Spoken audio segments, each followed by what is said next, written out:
Standard Theory for Dentures.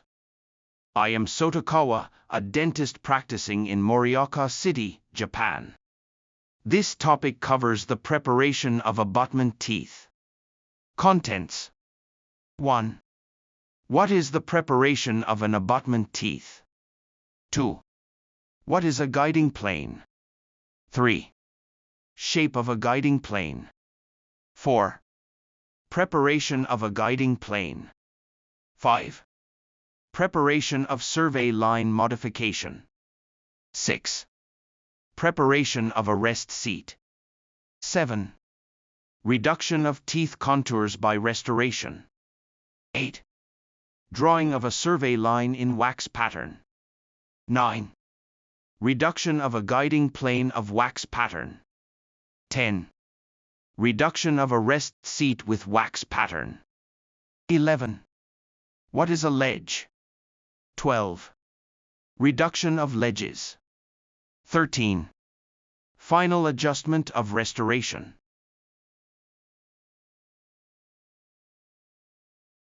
One. What is the preparation of an abutment teeth? According to Miller's removable partial prosthodontics, preparation of the abutment teeth involves shaping it for the placement of the clasp, based on the design of the partial denture. There are two methods for modifying the crown form of an abutment teeth. Grinding the surface of the abutment teeth and reduction of teeth contours by restoration. If a natural teeth is to be used as an abutment, it should be kept within the enamel. If further ablation is necessary, the abutment should be modified by a restoration, as shown in the photos on the right. The solid black line represents the survey line, and the red shaded area indicates the portion that needs to be removed to make the teeth suitable as an abutment. The preparation of the abutment teeth before taking the impression for the partial denture is done using this model as a reference.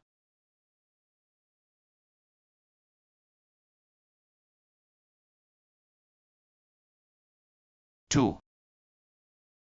What is a guiding plane? A guiding plane is the plane that matches the direction of the path of placement given to the abutment teeth. In the illustration on the right, it is represented by the brown part of the abutment teeth. A portion of the partial denture makes contact with the guiding plane, which controls the removal of the denture in one direction. The arrows indicate the direction of denture placement and removal.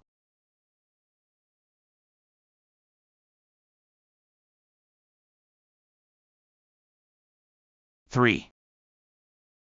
Shape of a guiding plane. The solid blue line in the right figure represents the guiding plane as viewed from occlusion. The width of the guiding plane slightly extends beyond the corner of the teeth, and the upper and lower widths are approximately 1/3 to 1/2 of the crown length. Diameter from the limb ridge. When viewed from the occlusal surface, the guiding plane appears curved. The gingival border of the guiding plane is distinct, while the other border areas form a transitional shape.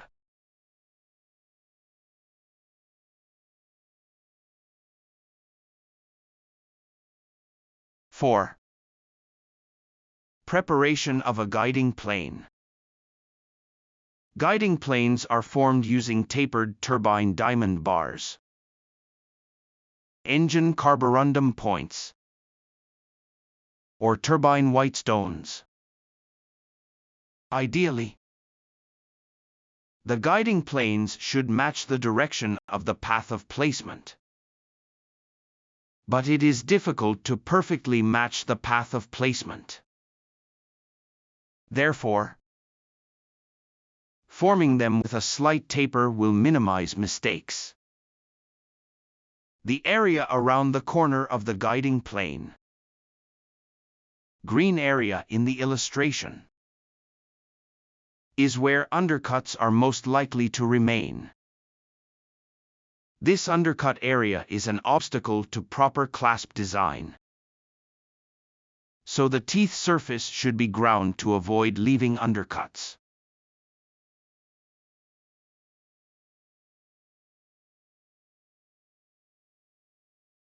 Five. Preparation of survey line modification. Usually, the lingual crown morphology of natural teeth does not allow for proper arm design, because the survey line is too high. In this case, the survey line can be corrected by shaving the upper lingual side of the abutment teeth. Brown area, as shown in the figure. As a result, undercuts are often left near the corner of the abutment surface. Green area in the figure. So the teeth surface must be carefully abraded.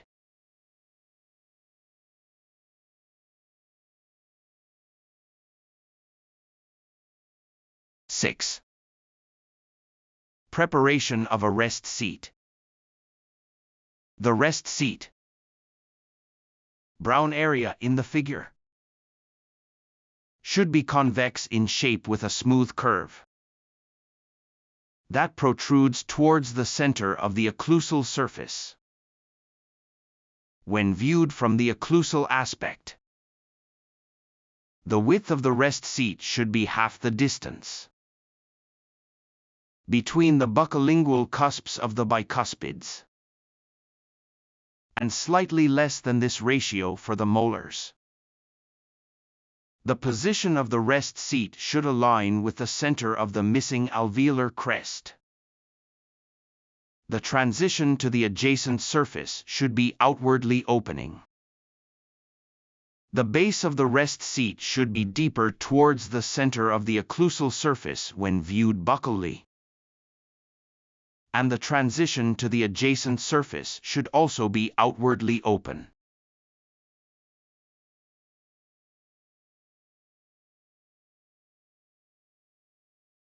Seven. Reduction of teeth contours by restoration. Sometimes, the abutment teeth are used for crown prosthesis. In this case, abutment teeth can be properly shaped by waxing up the crown prostheses using a surveyor, as shown in the figure on the right. If there are multiple abutment teeth to which crown prosthetics are to be placed, impressions are taken of them simultaneously. As a result, the crown prostheses of the abutment teeth can be aligned in the same direction on the surveyor. This allows for better control of the partial denture in the appropriate path of placement.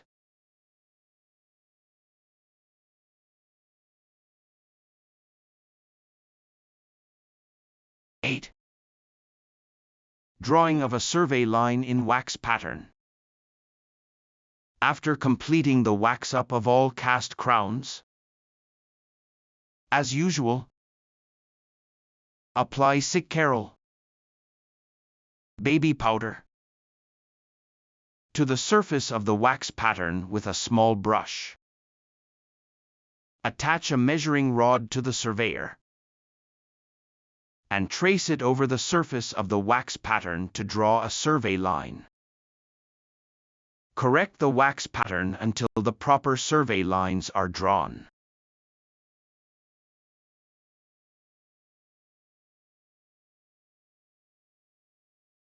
9. Reduction of a guiding plane of wax pattern. A wax-forming spatula can be attached to the surveyor to create a guiding plane.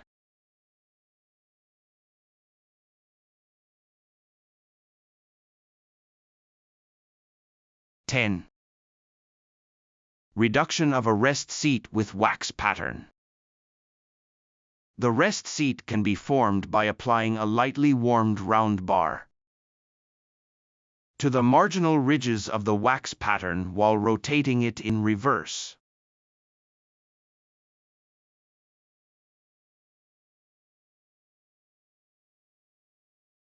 (11) What is a ledge? As shown in the upper right photo, the ledge is in the same condition as a natural teeth when a partial denture is fitted, so there is less discomfort caused by the tongue. Because of its superior ability to control the direction of attachment and removal, ledges can be expected to provide sufficient maintenance function without the need for an arm on the labial side. As a result, it is possible to design partial dentures with excellent aesthetics. The disadvantage of the ledges is that they cannot be placed on natural teeth due to the large amount of removal of the grafted teeth. Even when placed on an unbranched teeth, special consideration must be given to the formation of the abutment teeth, as it requires a larger than usual space between the abutment teeth and the contraline teeth.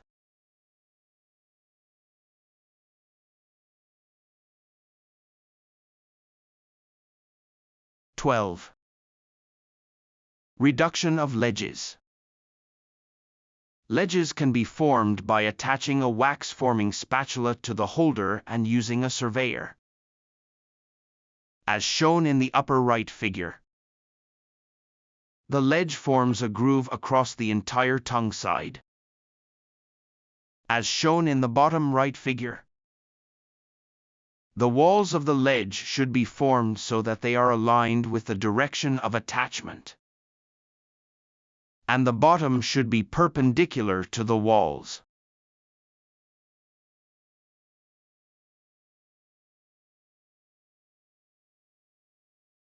(13) Final adjustment of restoration. For cast crown prosthetics, baby powder can be applied to the surface of the crown to mark a survey line on the measuring rod. This allows the crown prosthesis to be adjusted on the model until the appropriate survey lines are aligned with the designed clasp.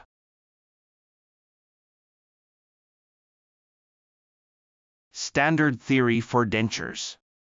Preparation of abutment teeth is now complete. If you enjoyed this topic, please click the like button. If you have any questions or concerns, please write them in the public comment section below.